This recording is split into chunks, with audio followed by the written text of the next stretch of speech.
আসলে যে আলোচনাগুলো আজকে হয়েছে এগুলা কিছুটা পুরানো আলোচনা, এর আগেও আলোচনা হয়েছে। এখানে যে কম্পোজিশনটা আছে আমাদের হাউসে, সেখানে চিন্তা চেতনার নানা ডাইভার্সিফিকেশন, সেই জন্যে সকলেই মিলে শতভাগ একমত হয়ে কোনো সিদ্ধান্ত নেওয়াটা আসলে এক ধরনের প্রায় অসম্ভব টাইপের জটিলতা আছে। তো এই দিকটা কীভাবে মিনিমাইজ করা যায় একটা উপায় বের করার জন্য আমরা চেষ্টা করছি। এটা হচ্ছে একটি মৌলিক কথা। নাম্বার 2, যেটা আজকে আলোচনা হয়েছে, প্রথম যে আলোচনা ছিল সেটা হচ্ছে আমাদের কতগুলো সাংবিধানিক কমিটি যেগুলো আছে সেই সব ব্যাপারে একটি অ্যাপয়েন্টমেন্ট অথরিটি তৈরি করার ব্যাপারে, যেটাকে আগে ন্যাশনাল কনস্টিটিউশনাল কাউন্সিল বলা হয়েছিল, সেটা একটু নাম পরিবর্তন করে সাংবিধানিক এবং সংবিধিবিদ্ধ সংস্থায় নিয়োগ কমিটি হিসাবে এটাকে করা হয়েছে। এটা কারণ ছিল এনসিসির ব্যাপারে ব্যাখ্যায় কারো কারো একটি বিভ্রান্তি ছিল যে এটা সরকারের চেয়ে হায়ার বডি কিনা, আসলে তেমন কিছু নয়। এক্ষেত্রে আমরা বলেছি যে একটা স্থায়ী সাংবিধানিক কমিটি থাকা অত্যন্ত জরুরি। বর্তমান যে পদ্ধতিটি আছে সেটাও সাংবিধানিক কমিটিগুলো কিন্তু স্বাধীন, এটা কোনো এক্সিকিউটিভ বডির উপরে ডিপেন্ডেন্ট না।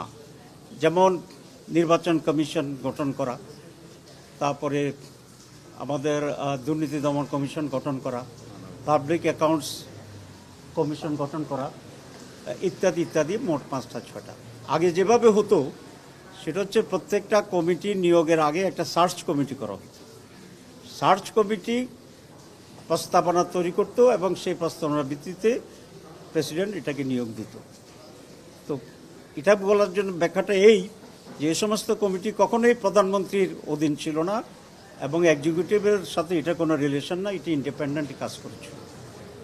কেউ কেউ এটাকে ভুল বুঝে এটা বলতে চাচ্ছিলেন যে এরকম একটা কমিটি থাকলে প্রধানমন্ত্রীর হাত পা বেঁধে দেওয়া হবে। আসলে এর সাথে প্রধানমন্ত্রীর হাতও জড়িত নাই, পাও জড়িত নাই, তার আগে ইন্ডিপেন্ডেন্ট ছিল। আগে ছিল প্রত্যেকটা আলাদা আলাদাভাবে সার্চ কমিটি হবে এবং বিভিন্ন সময় বিভিন্ন ব্যক্তি সার্চ কমিটির সদস্য হবে এবং এতে করে প্রধানমন্ত্রীর হস্তক্ষেপ করার সুযোগটা ছিল বেশি। আমরা অতীতেও দেখেছি সার্চ কমিটি হইতো, প্রধানমন্ত্রী থেকে একটা গোপনে লিস্ট পাঠিয়ে দেওয়া।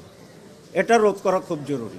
এই জন্য আমরা বলেছি যে একটা উচ্চ পাওয়ার বিশিষ্ট স্থায়ী কমিটি, কনস্টিটিউশনাল কমিটি থাকবে, যেখানে প্রধানমন্ত্রীর হস্তক্ষেপের উপরে হস্তক্ষেপ হবে, যাতে প্রধানমন্ত্রী বা অন্য কোনো এক্সিকিউটিভ হস্তক্ষেপ করতে না পারে।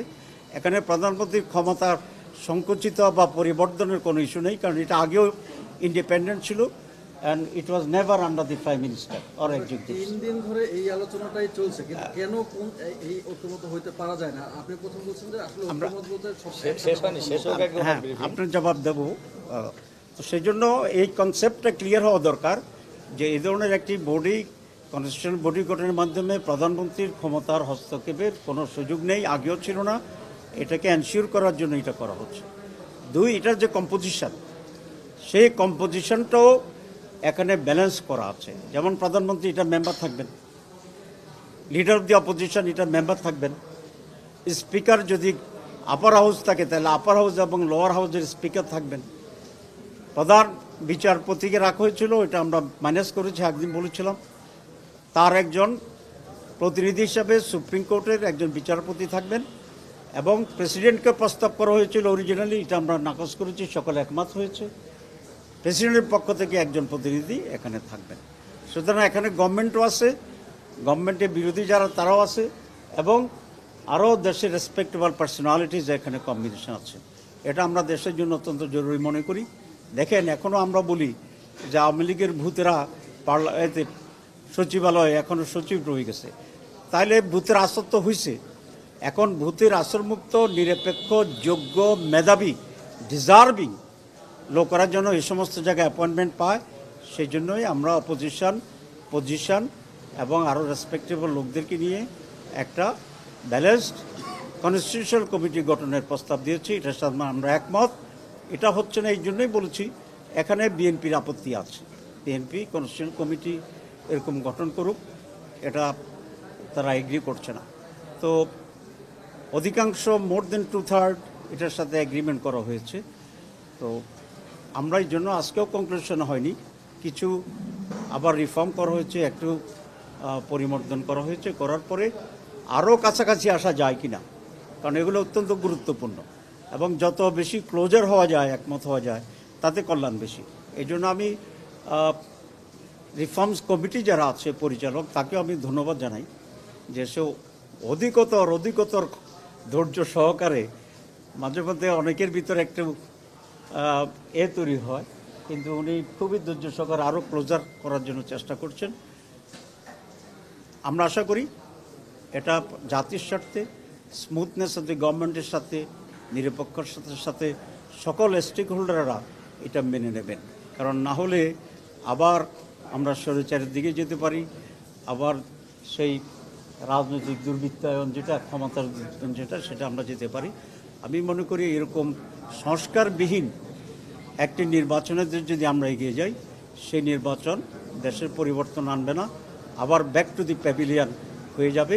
এবং এরকম অনিশ্চিত নির্বাচনে দেশের মানুষ যাবে কি না, সেটা মানুষকে আবার ভাবতে হবে। তো এটা হচ্ছে এই। আর যেটা আপার কক্ষ, আমি আরেকদিনও বলেছিলাম, আমরা ইন প্রিন্সিপাল বাইক্যামেরাল পার্লামেন্টের সাথে ব্যাপারে আমরা একমত আছি। উপর কক্ষ যেটা আছে সেটা যেন একটু এক্সপান্ডেড হয়, শুধু এমপিদের ভোটে যেন না হয়ে যায়, তাহলে তো একই দলের একই রিফ্লেকশন হবে। সেই জন্য আমরা বলেছি এখানে জনগণের ভোটে রিফ্লেকশন থাকতে হবে, সেই হিসাবে প্রফেশনালিটিটা হবে, ক্লিয়ার, যেটা আমরা বলেছিলাম। এখানেও মোর দ্যান 2/3 ইতিমধ্যেই মত প্রকাশ করেছেন পজিটিভলি।